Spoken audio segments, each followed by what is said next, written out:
Hello everyone, how are you all? So basically in this video we will be discussing all about MSc from DU. तो मैंने भी क्योंकि अपनी post graduation DU से कर रखी है तो इसीलिए जो लोग अभी पोस्ट ग्रेजुएशन अपना DU से करने का सोच रहे हैं तो उनके लिए एक बहुत ही गाइडेंस हो जाएगी कि आपको किस किस तरीके से अप्रोच करना है, आपको कैसे कैसे परफॉर्म करना है अपनी MSc में। तो स्टार्ट करते हैं। तो बेसिकली क्या होता है कि ना MSc में हम दो तरीके से एडमिशन ले सकते हैं DU में। एक तो मेरिट बेस पर होता है, एक एंट्रेंस बेस पर होता है। जो मेरिट बेस पर होता है वो सिर्फ DU के ही स्टूडेंट्स के लिए ही होता है, जैसे जिन्होंने अपनी ग्रेजुएशन DU से कर रखी होती है तो वो मेरिट के बेसिस पर अप्लाई कर सकते हैं। और एंट्रेंस सबके लिए ही होता है, चाहे वो DU या नॉन DU स्टूडेंट्स हो, किस सबके लिए। तो DU वालों को एक एडवांटेज होता है, मेरिट और एंट्रेंस दोनों के लिए वो लोग अप्लाई कर सकते हैं। तो अब क्या होता है कि ना मेरिट के बेसिस पर भी ना DU की जो सीट्स होती हैं वो 360 अराउंड होती हैं। उसमें आधे आपके एंट्रेंस, आधे आपके मेरिट बेस, ऐसे आपको मिलेगा उसके अंदर अलॉटमेंट। अब क्या होता है, पढ़ाई आपकी होती है डिपार्टमेंट ऑफ केमिस्ट्री के अंदर, जो कि आपका डिपार्टमेंट ऑफ साइंस के अंदर, साइंस फैकल्टी के अंदर है।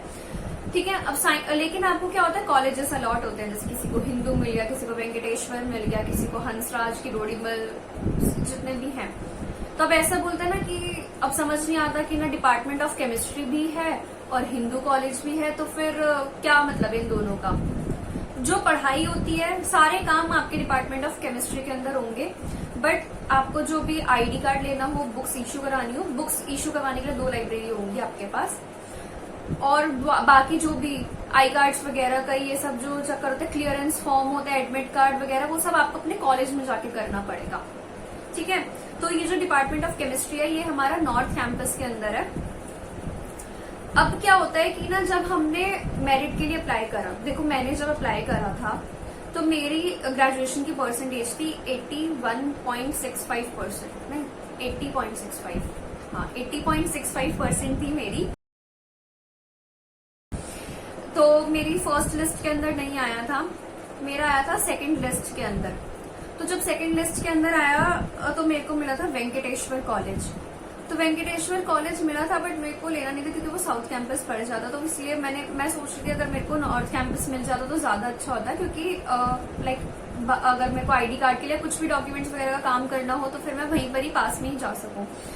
फिर उसके बाद मैंने क्या करा, उसको अपग्रेडेशन के लिए डाल दिया। आपके पास ये ऑप्शन होता है कि अगर आपको अपना कॉलेज, आपको ना अपनी प्रेफरेंस फिल करनी होती है एप्लीकेशन फॉर्म के अंदर ही पहले, कि आपको कौन कौन सी कॉलेजेस चाहिए। फर्स्ट टू लेकर 10 to 11 कॉलेजेस हैं आपके पास। अपनी प्रेफरेंस फिल करी। तो मेरी जो फर्स्ट प्रेफरेंस थी वो थी Hindu college, second was my Kirorimal college, जहां से मैंने अपनी ग्रेजुएशन करी है। तो मेरे को मिला था वेंकटेश्वर कॉलेज, वो आई थिंक मेरा 4th 5th पर होगा। जब सेकंड लिस्ट के बाद मैंने अपग्रेड करवाया तो मेरे को हिंदू कॉलेज मिल गया था 3rd लिस्ट के अंदर। तो आपके पास ये ऑप्शन होता है अगर आप करना चाहो तो, अगर आप अपने कॉलेज, मतलब वैसे देखो कुछ फर्क नहीं पड़ता है, मेन तो आपका कन्वेंस का ही आपकी कन्वीनियंस के लिए ही होता है ये चीज, तो कि आप कहाँ पर कंफर्टेबल हो जाने में, कहाँ पर नहीं। वरना देखो ज्यादा कुछ काम होता नहीं है, फीस में थोड़ी वेरिएशंस होती हैं। लाइक हिंदू की सेंट स्टीफेंस की बहुत ज्यादा फीस होती है, जाकिर हुसैन की कम होती है। काम तो वही होने होते हैं, पढ़ाई आपकी सिर्फ डिपार्टमेंट ऑफ केमिस्ट्री के अंदर ही होनी है, तो वो आप अपने अकॉर्डिंग देख लेना। फिर अब क्या होता है कि चलो एडमिशन वगैरह सब कुछ हो गया। फर्स्ट ईयर के अंदर आपके पास 3 सब्जेक्ट्स होंगे, ऑर्गेनिक, इनऑर्गेनिक और फिजिकल, तीनों। तो आपको ना क्या सब्जेक्ट्स मिलते हैं, पहले फिजिकल देखते हैं। फिजिकल में आपको मिलेगा क्वांटम केमिस्ट्री और स्टैटिस्टिकल थर्मोडायनेमिक्स फर्स्ट और सेकंड सेमेस्टर के अंदर। ठीक है। इनऑर्गेनिक के अंदर आपको मिलता है रिएक्शन मैकेनिज्म और एक और चीज थी, अभी बताती हूँ मैं आपको। और ऑर्गेनिक के अंदर आपको मिलेगा रिएक्टिव इंटरमीडिएट्स और स्पेक्ट्रोस्कोपी। तो जो स्पेक्ट्रोस्कोपी थी ना, अब देखो जो आपका नेट का सिलेबस होता है, मैंने आपको पहले भी बताया था कि मैंने पोस्ट ग्रेजुएशन में ना ये साथ साथ मतलब साथ साथ पढ़े थे, ये वाला अच्छे से पढ़े थे, तो इसलिए मेरे को नेट में एडवांटेज हुआ। स्टैटिस्टिकल थर्मोडायनेमिक्स भी आता है, क्वांटम भी आता है, स्पेक्ट्रोस्कोपी तो मस्ट है ही। और रही बात ऑर्गल डायग्राम्स जो रिएक्शन मैकेनिज्म वगैरह के अंदर आते हैं, तो ये जितनी भी चीजें थी ये तो आपकी आती है। तो जो आपका जो एक होता है ना मेन सब्जेक्ट्स, वो आपके इसी में मेन टॉपिक्स वो आपके इसी में कवर हो जाता है अगर आप इन्हीं में अच्छे से पढ़ते हो तो। आपके दो फायदे हो गए, पोस्ट ग्रेजुएशन के और एंट्रेंस एग्जाम भी, ठीक है। इसलिए मैंने आपको बोला था कि अच्छे से पढ़ना। तो आपको ऐसे आपको सब्जेक्ट्स मिलेंगे, उसमें भी ग्रुप्स होते हैं। क्या होता है कि फर्स्ट ईयर के अंदर आपको कोई स्पेशलाइजेशन नहीं होती, सभी 360 स्टूडेंट्स जो होते हैं वो एक साथ ही पढ़ते हैं। एक साथ का मतलब ग्रुप्स में डिवाइड होते हैं, 1 to 6 के बीच में आपके ग्रुप्स डिवाइडेड होते हैं, 60 के अराउंड एक बैच में होते हैं। तो दो ग्रुप्स की एक हॉल में पढ़ाई होती है, लाइक ग्रुप 1 and 2 एक साथ, 3 and 4 एक साथ, 4, 5 and 6 एक साथ, सब क्लासेस ऐसे होती हैं। उनके टीचर्स भी अलग अलग होते हैं। लैब होती है आपकी। और फिर आता है सेकेंड ईयर में। सेकेंड ईयर में आपको अपनी स्पेशलाइजेशन चूज करनी पड़ती है, ठीक है। स्पेशलाइजेशन किसी को ऑर्गेनिक, वो आपको फिल करना पड़ता है कि आपकी फर्स्ट प्रेफरेंस क्या है, सेकंड प्रेफरेंस क्या है, उसके अकॉर्डिंग आपको मिलते हैं। जो आपके मार्क्स अच्छे अगर आए हुए होंगे तो आपको मिल जाएगी। तो मेरे को ऑर्गेनिक चाहिए थी और मेरे को ऑर्गेनिक मिल भी गई। ऑर्गेनिक में बच्चे ज्यादा थे, लाइक हमारे 2 ग्रुप्स बने थे। Group 3 and 4 was for organic. और उसमें भी क्या होता है, 4 ग्रुप्स थे, ग्रुप 1 to ग्रुप 4, और 1 और 2 की लैब्स एक साथ होती थी, 3 and 4 की लैब्स एक साथ होती थी। बट क्लासेस सभी ऑर्गेनिक वालों के लिए एक ही साथ होती थी। अब हमारा ऑनलाइन था ना, तो फिर चारों की ऑनलाइन में ही हो जाती थी, ऐसा होता था हमारे साथ। तो और उसमें लेकिन लैब वर्क भी आपको काफी करना पड़ेगा। ऑर्गेनिक का तो यही होता है कि ना हेक्टिक शेड्यूल होता है। इनऑर्गेनिक और फिजिकल का मेरे को फिजिकल का इतना पता है कि इलेक्ट्रोकेमिस्ट्री वगैरह पढ़ते हैं, थोड़ा एडवांस में चला जाता है उसके अंदर। और इनऑर्गेनिक में भी ऐसे ही होता है। ऑर्गेनिक का बता देती हूँ मैं आपको कि ना हमने क्या क्या पढ़ा था। हमारा जो मेन था वो बायोकेमिस्ट्री से रिलेटेड थी चीजें। हमने एल्कलॉइड्स के बारे में भी पढ़ा था, हमने पढ़ा था डीएनए, आरएनए वगैरह, ये सब लाइफ प्रोसेसेस जिसको बोलते थे। और ये होते हैं ना विटामिन, टोकोफेरॉल्स और ये हार्मोन्स, ये सब चीजें हमने पढ़ी थी इसके अंदर। मेडिसिनल केमिस्ट्री भी पढ़ी थी। और उसके बाद हाँ, ये सब टर्पीन्स, टर्पिनॉइड्स वगैरह, तो ये ना अलग अलग सब्जेक्ट आपको मिलेंगे। डीयू के अंदर आप ये याद रखना, थ्योरी बहुत ज्यादा पढ़ने को एक, लाइक बहुत ज्यादा वास्ट, बहुत ज्यादा। वो तो खैर ये था कि हमारा ऑनलाइन था तो इसीलिए हम कोप अप कर पाए इस चीजों से, और ना अगर ऑफलाइन होता तो पता नहीं कैसे क्लियर होता ये एग्जाम। बिकॉज बहुत ज्यादा रटने को चीजें थी, याद करने की चीजें थी, हर चीज भी आप समझ नहीं सकते। अब स्ट्रक्चर है, उसको समझ के तो करोगे ना, तो आपको रटना ही पड़ेगा। और इतने बड़े बड़े स्ट्रक्चर्स थे ना वो। बट स्टिल अगर जिसको ऑर्गेनिक अच्छी लगती है तो वो कर लेगा। बाकी लैब वर्क में ही आपका वही TLC, liquid chromatography, column chromatography, sorry, तो ये सब चीजें आपको देखने को मिलेंगी।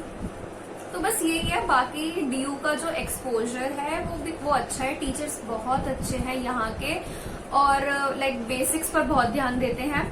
हमारे एक सर थे, अखिलेश वर्मा सर और श्रीकांत कुकरेती सर, तो वो हमारी लैब लेते थे। तो उन लोग वो ना बेसिक्स इतना ज्यादा ध्यान देते थे। अब क्या होता था कि ना ऑनलाइन चल रही होती थी सारी चीजें। अब ऑनलाइन तो तुम एक्सपेरिमेंट तो कर नहीं सकते, तो वो वाइवा लेते थे हमारा। किसी भी बच्चे का नाम लेकर वो बेसिक्स चीजें पूछना स्टार्ट कर देते थे। रिसर्च पेपर्स देते थे वो तुम्हें, लाइक रिसर्च पेपर में से कोई रिएक्शन दे दी और फिर वो बोलते थे कि ना चलो इसका मैकेनिज्म बताओ, तो बच्चे लगे पड़े करने में उसको। बट वो भी एक बहुत अच्छा टाइम था, आई मस्ट से, कि आपको इतनी चीजें समझ में आई। स्पेक्ट्रोस्कोपी पर इतना ध्यान देते थे, कोई भी स्ट्रक्चर दे दिया, इसका कार्बन एनएमआर बताओ, प्रोटॉन एनएमआर बताओ, आईआर वगैरह, और मजा आता था। अच्छा, एक चीज आपको जो एमएससी के अंदर सबसे ज्यादा ध्यान रखनी होती है वो होता है आपका प्रोजेक्ट। तो प्रोजेक्ट के अंदर क्या होता है, इसमें तुम्हें कोई एक्सपेरिमेंट्स नहीं करने होते, आपको बस एक रिव्यू लिखना पड़ता है। रिव्यू मतलब इन द सेंस आपको 20-25 रिसर्च पेपर्स पढ़ने होंगे, उसके बाद वो पढ़कर आप उनका एक जिस्ट निकालोगे, आप एक रिपोर्ट प्रिपेयर करोगे और वो रिपोर्ट आप अपनी लैंग्वेज के अंदर लिखोगे। कोई प्लेगैरिज्म नहीं होना चाहिए उसके अंदर, बट वो भी बहुत इंटरेस्टिंग था। टीचर्स बहुत हेल्प करते हैं, आपको पहले अपना टॉपिक खुद चूज करना पड़ेगा। स्पून फीडिंग तो देखो आपको मिलेगी नहीं। आप अपना टॉपिक सर्च करो, टीचर से डिस्कस करो। टीचर आपको नहीं अच्छा लगता तो वो आपको लाइक बोल देंगे कि ना हमें ये नहीं अच्छा लगा, या फिर कोई दूसरा टॉपिक ढूंढो, या फिर वो खुद से भी बता देते हैं। पहले मैंने भी कोई एक दूसरा टॉपिक देखा था, बट वो मेरे टीचर को पसंद नहीं आया था, तो सर ने मेरे को एक रिसर्च पेपर दिया कि ये ट्रेंड में है। फोटो कैटालिटिक रिडॉक्स रिएक्शंस थी मेरी। तो फिर सर ने मेरे को एक रिसर्च पेपर दिया था, तो फिर बोला कि नहीं ये टॉपिक ट्रेंड में है, तो आप ट्राई करो कि ना इसी के बेसिस पर आप एक प्रोजेक्ट रिव्यू प्रोजेक्ट तैयार कर लो। फिर मैंने वो करा था, तो फिर वो अच्छा लगा कि मैं उसके बाद सबसे लास्ट में आपकी होती है प्रेजेंटेशन पे आपको बहुत ध्यान देना पड़ता है। आई रिमेम्बर मेरे को थोड़ी स्टार्टिंग में बहुत ज्यादा दिक्कत हुई थी। मेरे को कैमड्रॉ यूज करना नहीं आता था, वो तब आपका एक नेसेसिटी हो जाएगी जब आपकी प्रोजेक्ट की प्रिपरेशन करोगे, तो प्रोजेक्ट तैयार करोगे तो। और लेकिन आपको ये होता है कि ना आप इतने सारे रिसर्च पेपर रीड कर पाओगे। अभी अगर कोई ऐसा होगा ना, अभी किसी को रिसर्च पेपर रीड नहीं करना आता, क्योंकि हर कोई नहीं कर पाता, समझ नहीं आता क्या लिखा है क्या नहीं लिखा और कैसे अप्रोच करना है, बट वो टीचर्स आपको गाइड करेंगे और डरने की कोई बात नहीं है, अच्छे से हो जाएगा वो। अपनी प्रेजेंटेशन पे ध्यान देना। जो भी बच्चे आगे डीयू से करना चाह रहे हैं या अभी भी कर रहे हैं, फाइनल ईयर के अंदर हैं, तो उनके लिए भी यही है। मेरे को उसके अंदर 10 CGPA मिली थी अपने प्रोजेक्ट के अंदर,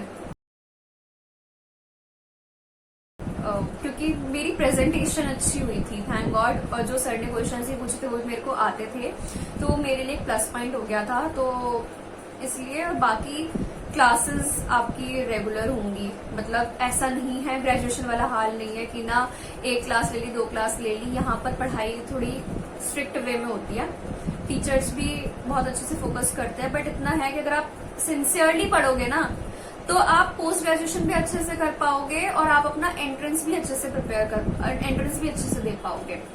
आपको प्रैक्टिकल नॉलेज भी मिलेगी। ऐसा बोला जाता है कि डीयू में आपको प्रैक्टिकल नॉलेज नहीं मिलती, सिर्फ थ्योरी पढ़ाते हैं, बट ऐसा नहीं है। आपको प्रैक्टिकल और थ्योरेटिकल दोनों नॉलेज मिलेगी। हाँ, ऐसा नहीं होता कि आप कोई एक्स्ट्रा प्रोजेक्ट्स पर वर्क कर रहे हो, थोड़ा वो प्रोजेक्ट वाला जो एक्सपेरिमेंटल वर्क है वो नहीं मिल पाएगा आपको, लेकिन बाकी आप चीजें इसमें अच्छे से कर पाओगे, आपके कंसेप्ट अच्छे से क्लियर हो पाएंगे।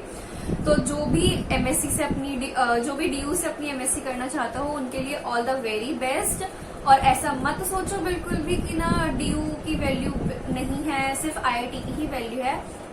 मतलब ऐसा है कि आईआईटी का टैग बहुत जरूरी है, सबके लिए जरूरी है, बट ऐसा भी नहीं है जो बच्चा डीयू में हो वो कुछ नहीं कर पाएगा या वो आपसे कम होगा। हो सकता है डीयू के बच्चे का लेवल आईआईटी के बच्चे के लेवल से ज्यादा बड़ा हो जाए, ठीक है, बट इतना याद रखो आप जिस भी इंस्टीट्यूशन के अंदर हो आप अपना बेस्ट दीजिए, ठीक है। तो all the best, take care, bye bye everyone.